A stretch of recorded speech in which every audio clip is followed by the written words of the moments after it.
I'm Steve Wiggins, and this is the Groundworks Ministries podcast. Today we're reading from the book of Numbers, chapter 29, so let's focus on verse 1. You are to hold a sacred assembly in the 7th month on the first day of the month, and you are not to do any daily work. This is the day of jubilation for you. Isn't it amazing that the Lord has to tell us to rest? And not only does He tell us to rest, He has to make it a command. It's as if we would not rest unless there was some penalty involved. Now, when I was a kid, I hated school. I don't think I'm different from a lot of other kids. And I would do everything that I could to avoid school work right up to the testing time. And whenever it came time for testing, my laziness had caught up with me, and the test was about to expose my lack of initiative. School grades are indicators of progress, not necessarily intelligence. So no matter how smart that I may have thought that I was, that was not the point of school.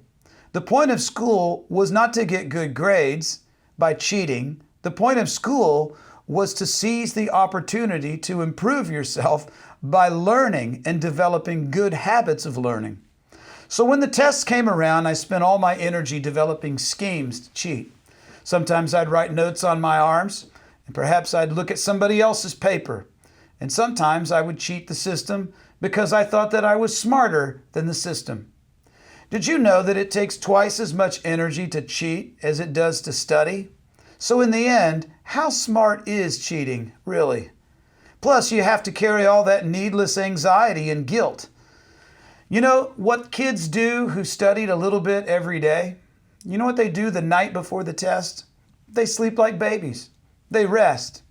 They don't have to cram. They don't have to cheat or worry about whether their schemes will go undetected. They just recite what they've been learning and they pass the test. So why do we have to be commanded to rest? Possibly it's because we've been lazy in our devotion to the Lord.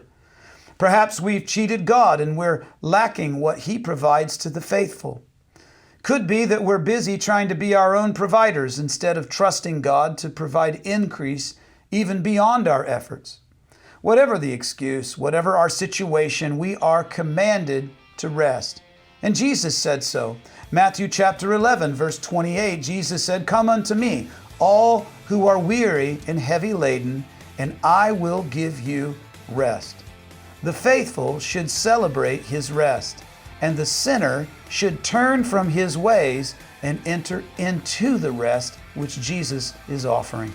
I'm Steve Wiggins, and this is the Groundworks Ministries podcast. Check us out at groundworksministries.com.